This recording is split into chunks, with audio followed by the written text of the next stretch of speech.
Thank you.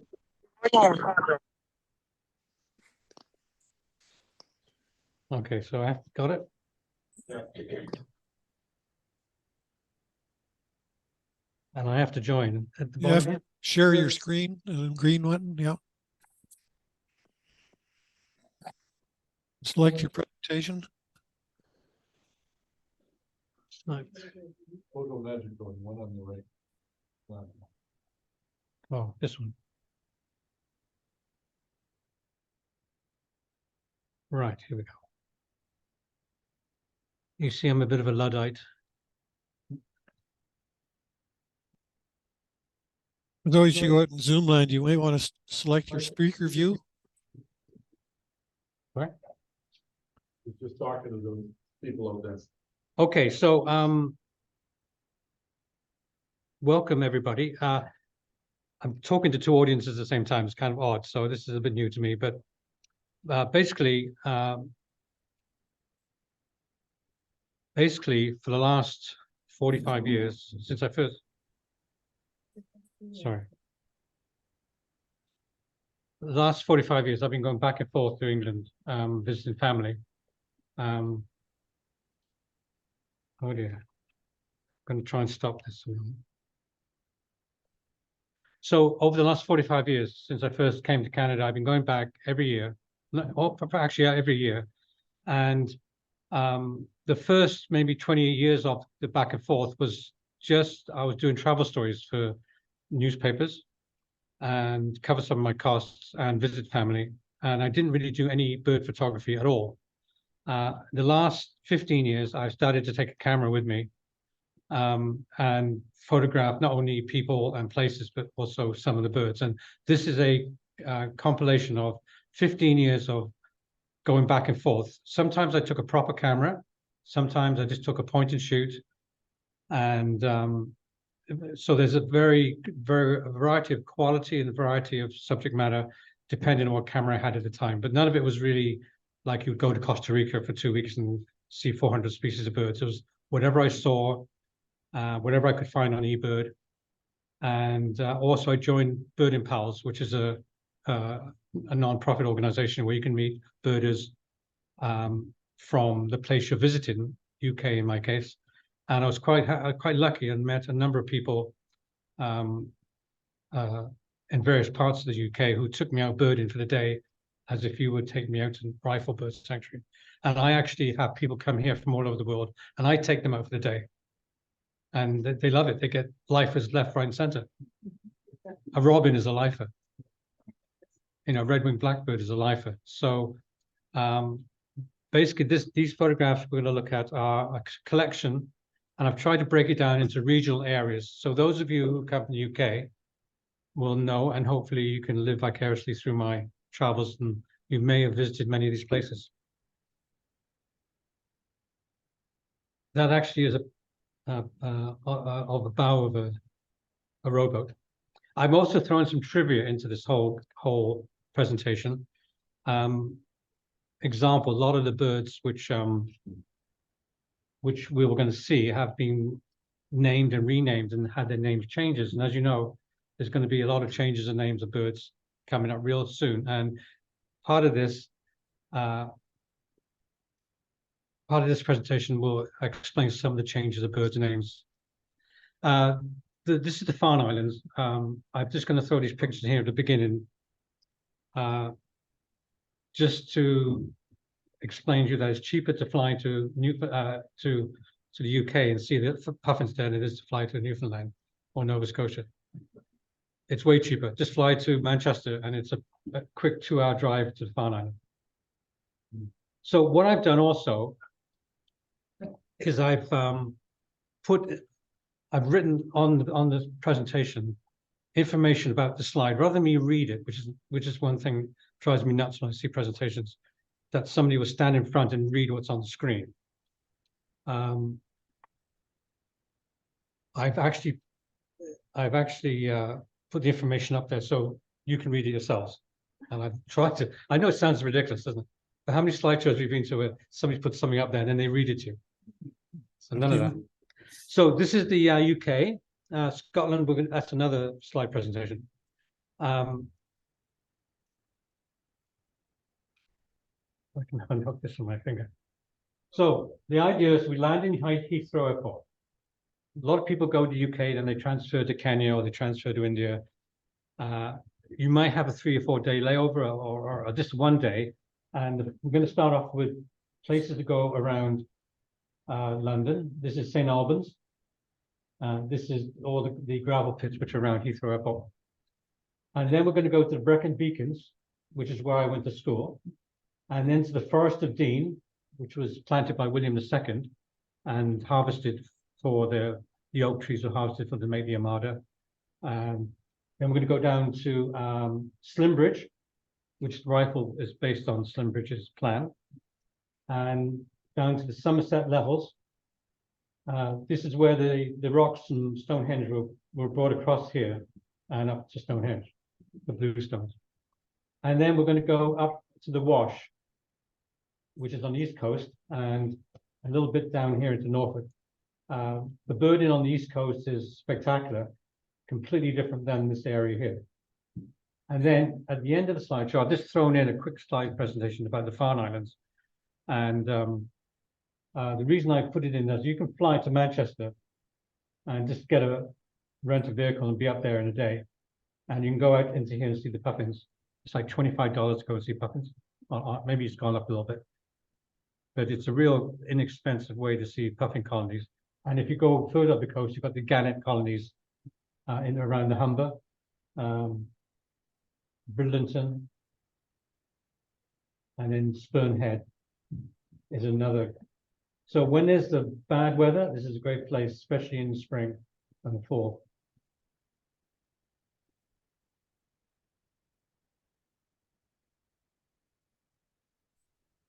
So this is the view if you fly into London, into Heathrow. I think that's Victoria. Parliament buildings. This picture is taken from another slideshow I have. It's all about travel. No birds in it at all. My first stop, my son works in the movie business and he had places, Wharton hotels. And of course, everybody goes to England for the food, right? All the delicacies you get in England, the best food in the world. I hear a laugh.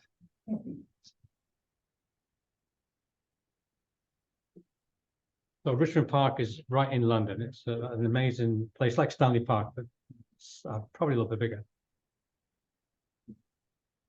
Has anybody been there? Kew Gardens, beautiful place, isn't it? It's wonderful, the middle of London. Herds of deer. And some good birds too.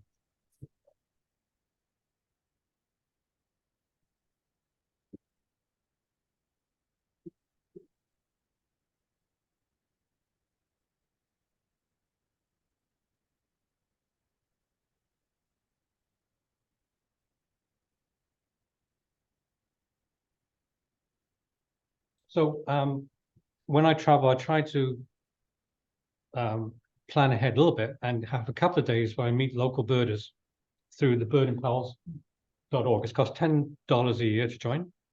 And you type in where you're going, and up comes a list of places where you may be going and people who might take you out. Once you pay your $10, then you can contact them. And you hopefully will get a response back.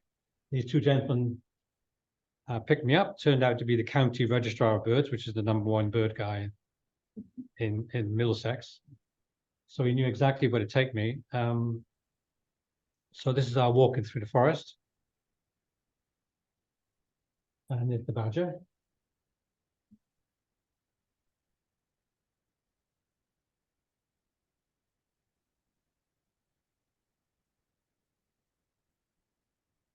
So the parakeets are so this is some of the information. We hear a lot about birds numbers decreasing. The woodpecker is one which has actually done quite well. This is the area around Heathrow Airport where there are lots of gravel pits and a lot of birds.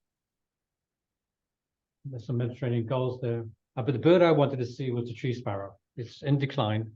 And these birding pals were able to take me to a tree where there was a tree sparrow. Many of the birds around London are invasive. So the Mandarin duck, 10% of the world's population is in London, is in the UK.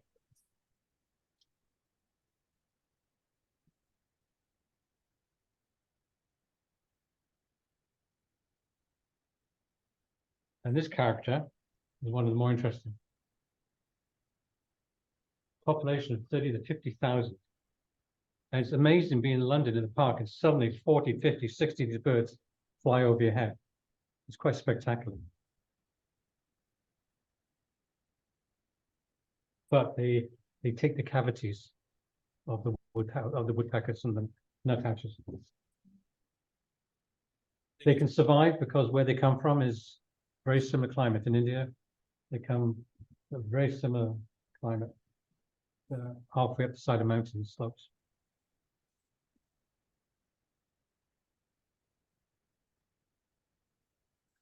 And here's a pair. See the slight difference in male and female. Ubiquitous everywhere, even though the pub is named after them. Although the anglers are not for sure.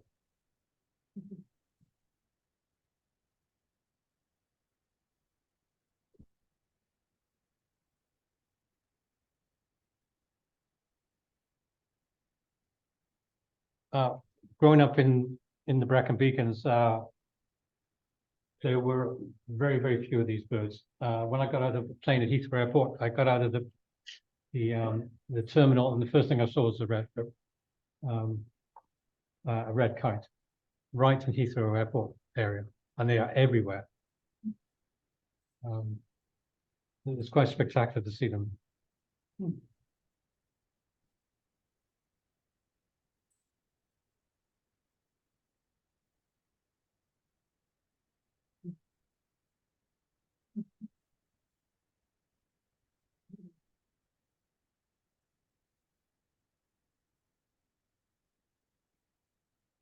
These were basically hunted to extinction in the UK, and then one pair came back, and now they have how many pairs?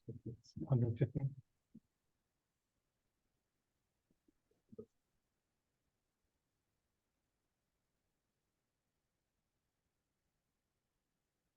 It's interesting. It's cutting This is off. kind of interesting.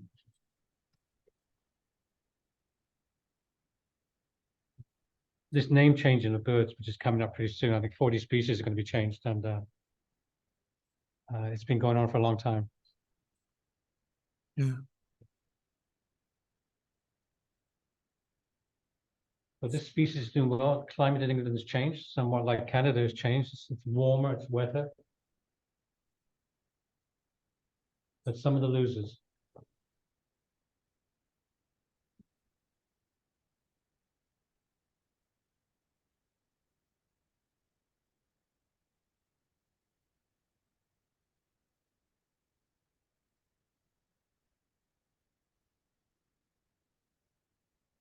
All the house sparrows in my backyard. And I got like 30 of them in my backyard. So this is shows the difference between the two species of the slightly different bib, bicolor bill.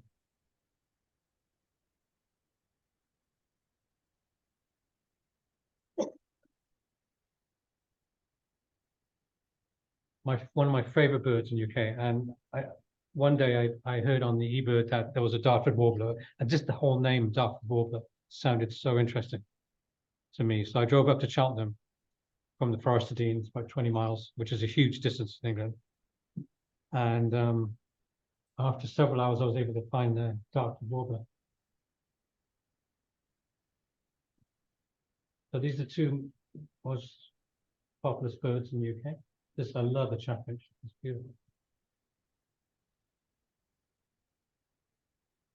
And this is a map that shows you the migration routes which birds take. And it was mentioned, I just got back from Israel. This is also Eilat here. Gaza there. This is where there's a huge migration of birds up here too. So some coming from the north, south, all area.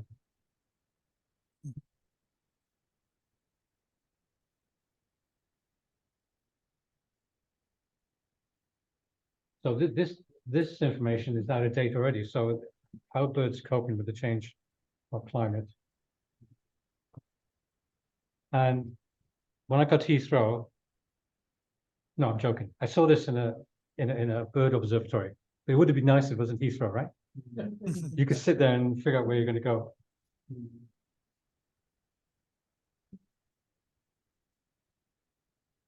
Golden plovers, I saw 800 in one flock, golden plovers. I saw my last trip, I saw my first cuckoo, final. It only took me, 25 years to see a cuckoo in the wild. So the first place we're going to go is here, near Abergavenny. I went to school here. I spent all my youth here. Most of it ill spent. Hitchhiking everywhere. Hair down to my shoulders. In the old days. And we're going to go up the Black Mountain to Lantony Priory here. And the reason I went up there was to see the kites. Lots of kites here too. There's a feeding station there which has been going for years and years, where they feed the birds every day. So this is England here. This is the border of Wales. This is all England. And there's your Welsh. I was born in Wales, but my parents are English. So this is a Welsh road. If you've been to Scotland, it's very similar. Back roads of Wales are just wonderful. Truly wild. So dissolution of the monasteries, Henry VIII destroyed this monastery at Lantony, and these are rooks, they're called chimney birds. But in the right light, they're spectacular. You get the sun on them. Not many people like corvids, so I do like my corvids. And on the ruins, it's a great nesting place for the wagtails. All these pictures are taken with a point and shoot camera. So it's called a bridge camera. It has a 24 to 3000 zoom lens. It's about $1,000 getting from London Drugs. The next place we're going to visit is the Forest of Dean. This is the Severn Estuary, which has the second most highest tides in the world after the Bear Fundy. And this is where I was brought up. This is my later years. So we have Hereford, Monmouth here, Tintern Abbey, Chepstow, Newport here, Raglan Castle, all these places you can find in Shakespeare and right back to Doomsday Book. So I spent most of my life. The Forest of Dean here was planted by William II for hunting purposes. And over the years, from Roman times even, there's been industry there. And this is the village I lived in, very bucolic. This is the end of the tidal reaches of the river. And here's the whole. And then in the 17th, 18th centuries, all these houses would be full of sailors transporting goods up the River Wye. This is a place called Simmons Yat, which is in the Forest of Dean. Spectacular scenery. And here are the oak trees, which were planted hundreds of years ago, 500 years ago. And in the forest, you get watercourses, rivers, and the beautiful kingfisher, of course, and the white-throated dipper. And the blue tit.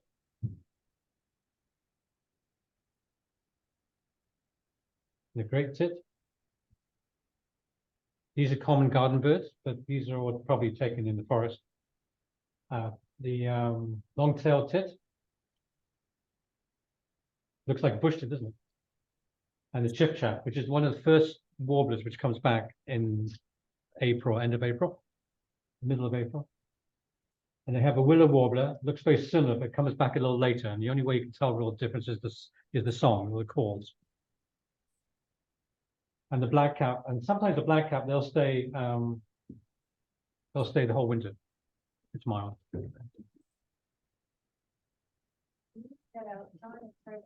Oh, sorry, yeah. The blackcap is suffering a steep decline due to trapping in Cyprus. In the Mediterranean, they trap them with glue traps. Why are they trapping them? They eat them. They eat? There's a huge culture of eating passerines, small and medium size. There's not much meat. I can't imagine how much meat's on them. Really, honestly, they only weigh a quarter, right? It's weight of a quarter. It's not only in Cyprus, No, it's France, Spain, Lebanon. Hmm? Lebanon. Lebanon. Yeah. One of the reasons I went to Israel, and I was there in 40 years ago, is that there's no hunting culture in Israel. So it's a wildlife open zoo. It's an open aviary. There's no culture of hunting. And so birds tend to be much more or less wary than there are other places. I was supposed to go there now for the fall migration. I decided not to go. When I was there in the 70s, there was bombs going off, and there was a couple of weeks before I went in March for the bird festival in Eilat. Several people were killed in the West Bank. Gaza was rumbling, and some tourists were shot. It's all the time. It's a long story. So this next part is about the names of birds.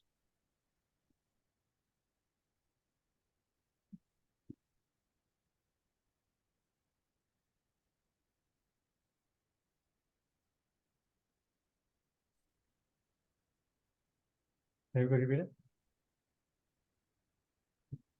Great white heron. Church owl. It's a barn owl, which they call church owl. The yellow bunting is now a yellowhammer. I always take pictures of bird things. I'm obsessed about anything. I went to Queen Elizabeth Park the other day. There's a whole bunch of locks on a statue, on a art piece, and some of them were birds. I took all the birds. Dunnock, Yodia Centre in the UK.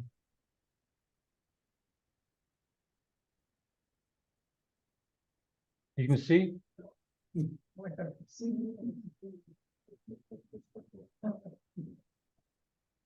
some of these names go back thousands of years. The oldest name for a bird is goose. GNUS is the Germanic. It's thousands of years old, goose, probably because it was one of the first animals we domesticated.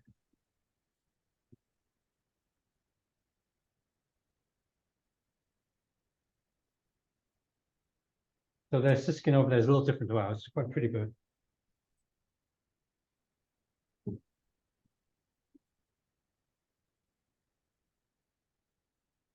Song thrushes decline because of slug bait.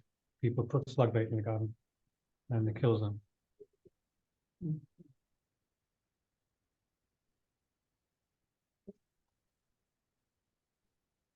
So when I'm out, there's other animals. I'm not just bird orientated, or mostly. But this guy poked his head out and managed to get a good shot of him. The Forest of Dean was still in the Forest of Dean, in this little forest. And couple of hundred, maybe before the 1700s, there were boar, and they were hunted out, and then some escaped from a farm, and now there's so many they can't control them, and they dig up all the sides of the roads.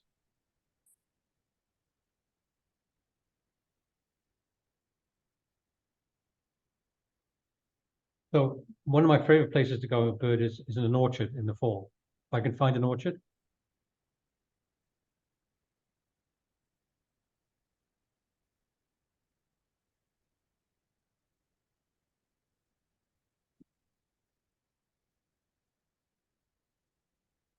They call it common crossbill. We call them red crossbill. Took me a long time to get these shots, a lot of laying around in the leaves to get it. And finally, that's like our kinglet, very similar. And the green woodpecker is one of my favorite. Again, I'm looking for the orchards in the fall. Birds just flock to orchards.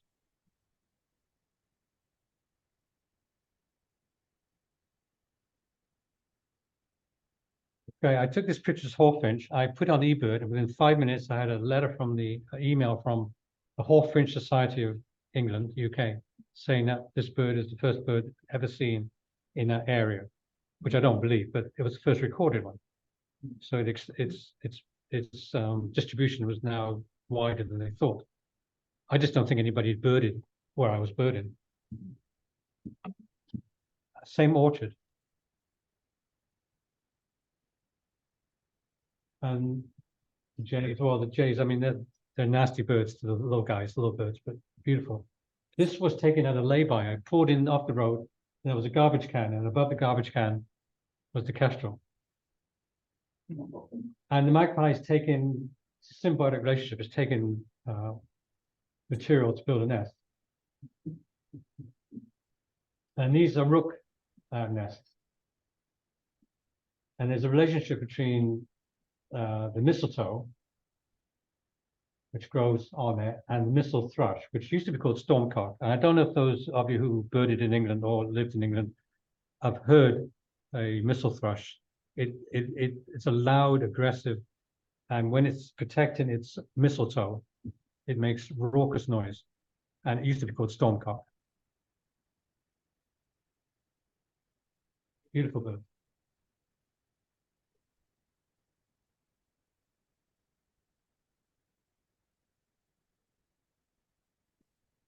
So that's the connection.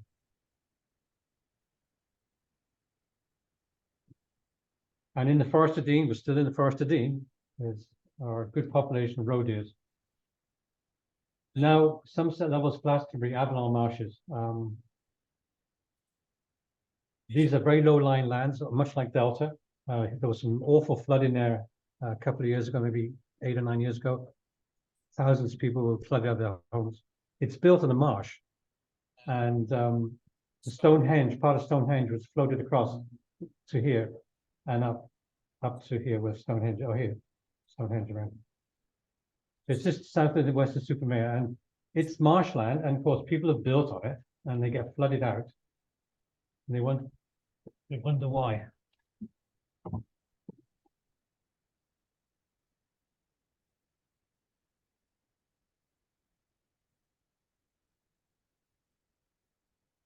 I always take signage.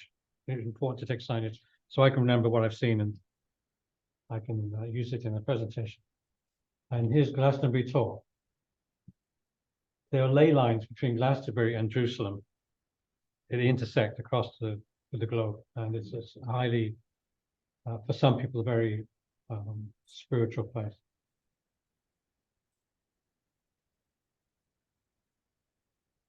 Bird watching is really popular in the UK. Here, really, the numbers of people who bird watch here is way less than you would find in the UK. Although I think since the COVID, I think there's a lot more people birding. A lot of younger people too, which is really good. So you call it the bearded tit, but actually it's a reason, bearded reason. It's a beautiful bird. I have a soundtrack. I don't know why it's not playing. My soundtrack's not playing, but that's fine. So it's not a tit, it's related to the lark family, but it's a gorgeous bird. And when I was growing up in the UK, there were no little egrets in the UK. Now they're everywhere. And the great egrets come back too. So there's a lot going on in the UK, which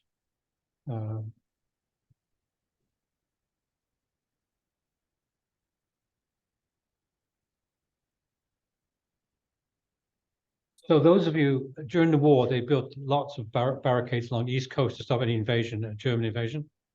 And that land eventually was turned into farmland, but recently they've started to flood it again. And it's quite amazing. So on the East Coast, thousands of acres now are flooded in the fall and remain so until the springtime. And full of shorebirds, thousands upon thousands of shorebirds. It's a wonderful, wonderful thing. Okay, so that was a quick look at the Somerset level. So we're going to go for about 30 minutes up towards Gloucester, where we have Slimbridge and Rifle Bird Sanctuary. I believe, I'm told, is some of the ideas were brought from there and were included into Rifle. I think they did have some breeding program there a long time ago, if I'm right. Spence. Hmm? It was Spence. Yes, Yeah. So here's one of the birds, which the neem, which is one of the birds from Hawaii.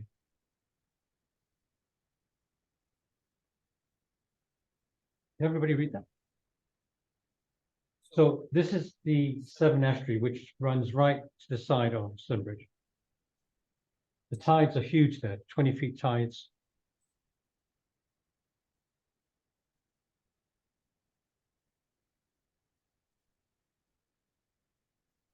This is on the other side of the river.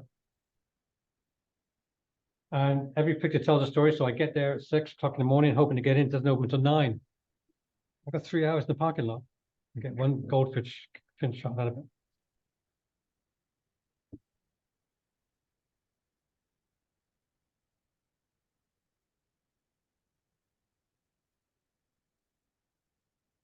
And this is the mute swans, which I noticed have disappeared. They've called them here, I think. Has anybody seen them lately? Yes. Oh, they're back? Yeah. Oh, good. From today, yeah. Oh, good. I was worried because I think they called all the ones in Pitt Meadows.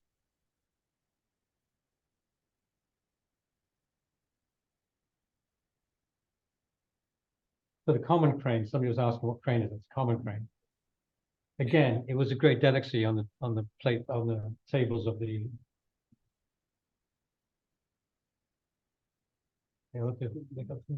So tufted duck, we had one of these at Iona a couple of years ago.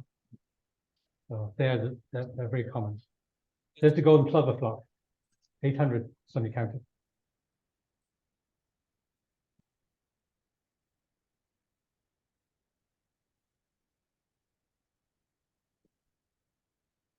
The lapwing's interesting. It's gone through 4 or 5 name changes over the last 500 years.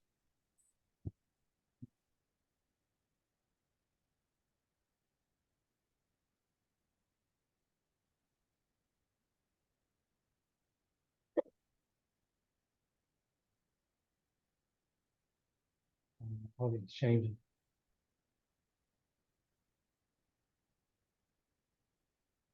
I have a friend, Roger Foxall. He saw one of these in back east. He may have flown there just for the bird, I think, probably.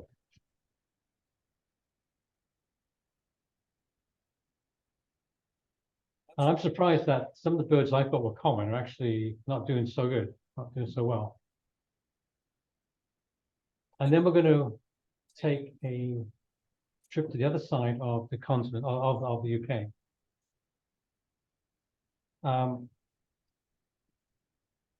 These roads still exist. There's obviously, this is the motorway. Watling Street is still there, but not as a major road anymore. There's a motorway. But this one here is the only way to get across England in a straight line, because everything goes north and south. There's no really east or west motorway. It's an interesting drive, but it's going to take all day, 6 hours to go 150 miles. It's ridiculous. But it's the old Roman road. This is the old Roman road. So this is the one. Watling Street is still there, and it just peters out into somebody's field. So we've had a look here. I'm going to go over, and we looked here. We're not going to go to the Wash. My family is from here, and so it was obvious I would spend some time. The highest land there is about 200 feet. That was Lincolnshire Wolds. It's a spine of chalk which runs from London up to Louth, Lincoln.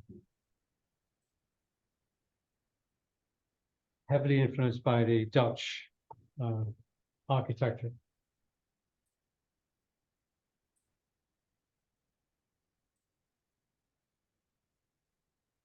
So it's a smorgasbord for all these birds which are migrating north, south, winter, fall. And this is, in the old days, they would like these to warn ships of the shallow waters. A lot of wind power. This is an oil rig. These are red knots. I think it's windbrew. Here's a red knot. You see a little bit of color there.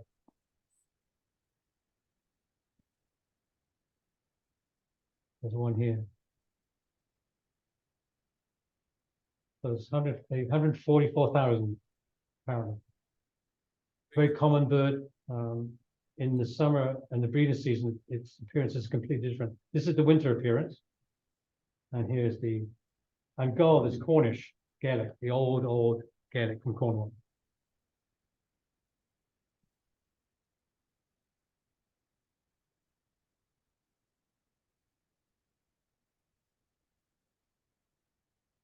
So I'm debating whether I should be wasting my time taking photographs anymore when I think the video is much more evocative. So next year I'm just going to shoot video, I think. I don't know why I'm taking still pictures. Some of the local ducks. Pochard. I think we had one of these in Victoria, wasn't it? Yeah, very rare in here. This is the red-crested pochard. That's even rarer. I'm not 100% sure that bird is wild, but it was in a wild situation. There you go, coming from copper. Very important.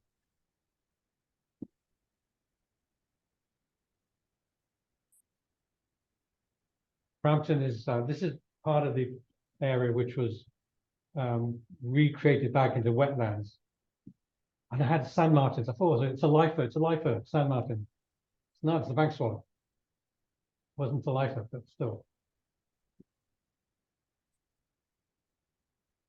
They have a different name for the black-bellied plover.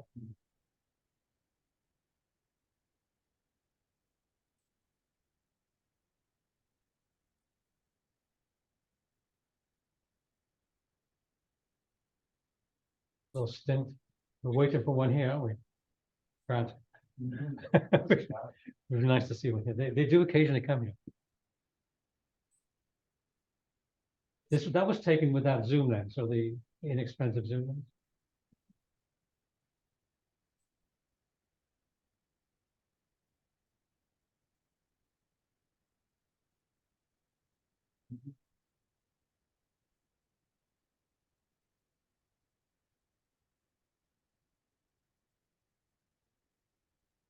And the rough, the spectacular birds. Each and every one's different. The males at least.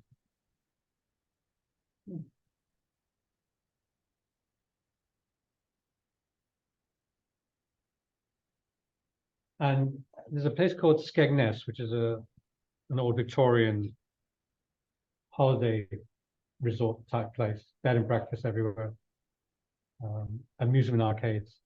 And just out it, there was my cuckoo, finally, for half a mile away. Couldn't believe it, just flew into the tree and then was gone as quickly as it came. There's only a population of 28 apparently. So I was lucky enough to see that one. And then I was telling you about this chalk. There's a spine of chalk which runs from London and it comes out in Lincolnshire. It's about 200 feet high. And it's the Red Hill Nature Reserve as part of it. And it's just a spectacular place with wildflowers and butterflies. Oh, actually, she's 432 feet.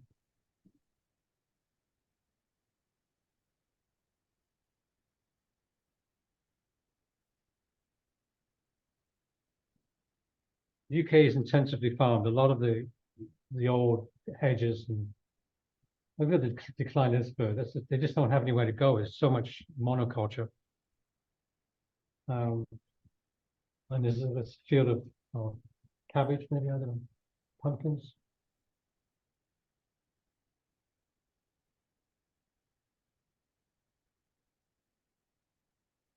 Interesting name, gatekeeper.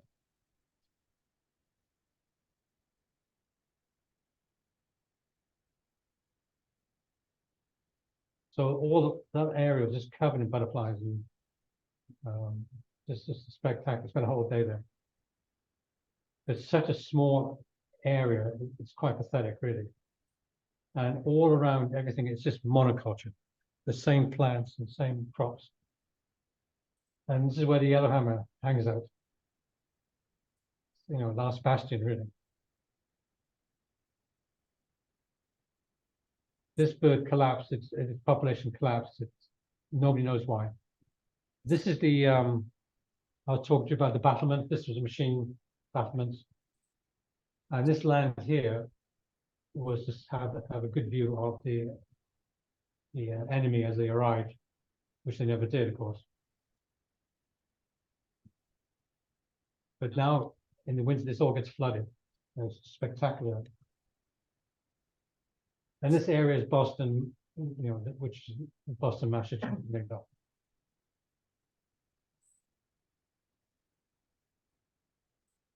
So you could easily go up here, spend a couple of days up there in between flights. I like to break up my flight. If I'm going to India or Africa, I like to break up my flights with a couple of days birding.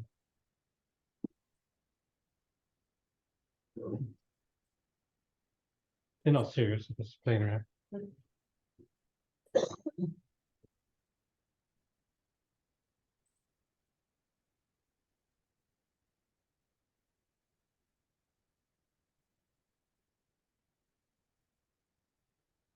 Probably one of the first birds ever domesticated. Now this is a still. Let's see if it's going to work. It's kind of nice still, right? Works. Isn't that much better, right? So I think, why not? I'm just going to shoot a video. Why am I doing stills? It's a habit, right? It's difficult to change gears almost.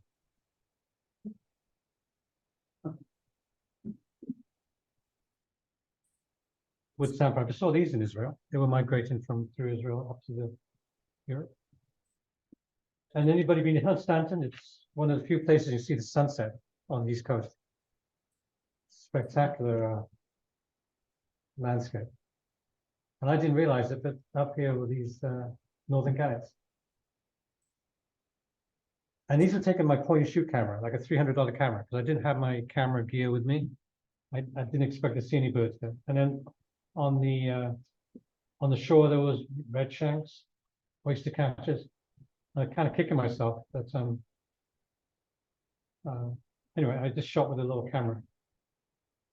I was surprised how well they turned out.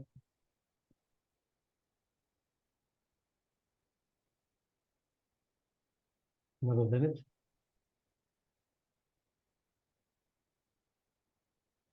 And if you were going to go to the UK, fly to Manchester rather than London, cheaper, I think.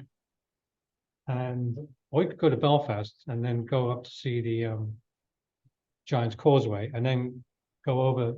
There's a bird colony there too, and then go over to Manchester. It's about a $50–60 flight, and then just rent a car and go into the Farne Islands. There's a place called the Ship Inn, which you can rent, get a room at, and each room is like you're in a ship, like you're in an old galleon.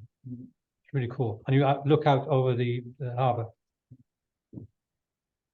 So Northumberland is the most northern county and the least visited, and therefore one of the most interested. And Hadrian's Wall is here. Why? Maybe here. This is where the puffins are in the UK. So we're talking about this area here. Giant's Causeway is here, but you can see them here. You can see them up here too, and here too. But this is the easiest place. The Farne Islands are a spectacular place to visit. They take you out in the morning, they drop you off for a couple of hours, and they pick you up in the afternoon. What time of the year? Go in breeding season, April and May, June.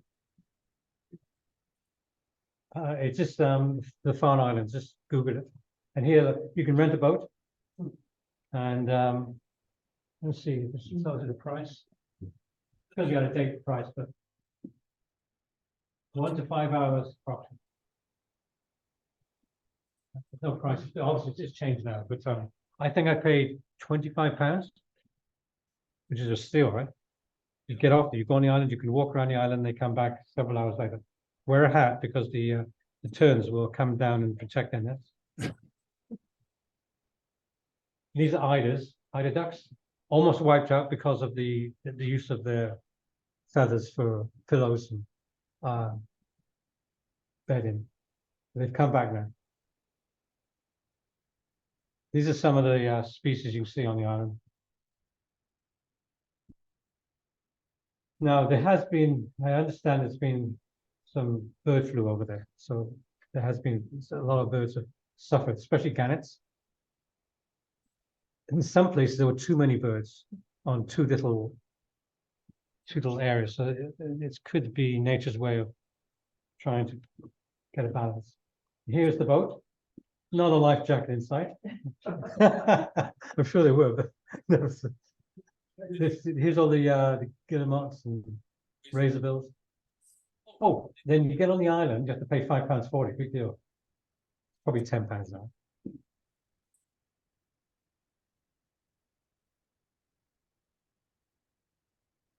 And these guys, they nest right beside the trail. And if you get too near, they come and peck your head. So you need to wear a hat. It's a good idea to wear a hat anyway, because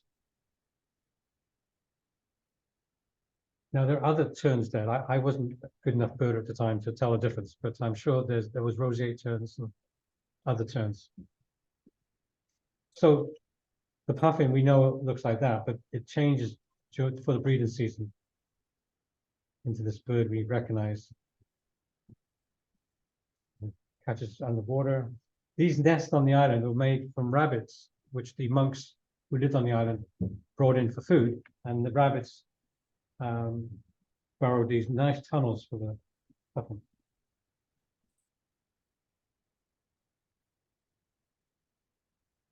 This is what I started getting into bird photography at this point. So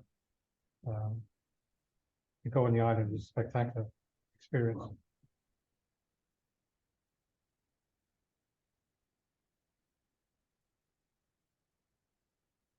The camera I use at this point, now I tried to sell it on eBay for $300 and nobody took it. So the camera still does the same pictures, right? It's psychologically that there's better cameras out. So, can you all read that? Carlo, you can hear that? Okay, the farnes are resistant igneous dolerite outcrops. These would originally have been connected to the mainland and surrounded by areas of less resistant limestone. Through a combination of erosion of the weaker surrounding rock and the sea level rise following the last ice age, the farnes were left as islands. Because all this area was covered in ice during the ice age. More eider's.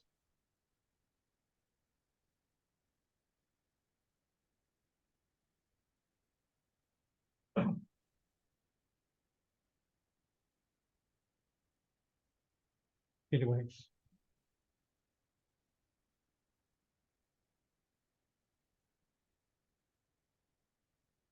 Close to 5,000 pairs.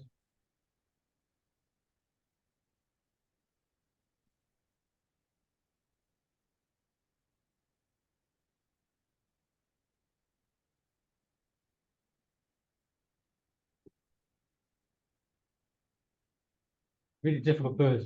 It's almost impossible because their eye, the light I had anyway. The first day I went out, it was really foggy. The second day it was sunny. So I booked myself 2 days to go, just in case.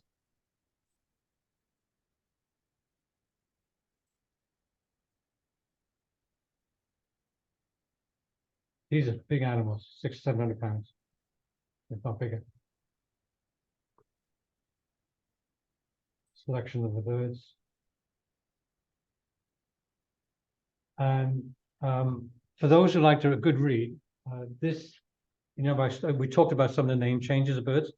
Well, this is a good read at the moment. It's a great Christmas present for somebody. This bird apparently was named, there was a husband and wife ornithologist. She was way better than he was. But at the time, women weren't supposed to be scientifically minded. So he named it after her. So anyway, this book is about all the names, birds' names, how they've changed over the years and how they got the names. It's an excellent $20 worth. Now, I know people don't read as much these days, but it's really a fantastic present. Or just, I got a lot of my information from there. And we didn't hear the recordings for some reason. And these are the credits. Thank you very much.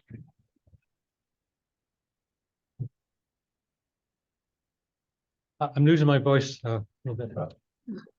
Does anybody have any questions? I thought your name changes or about the new name changes or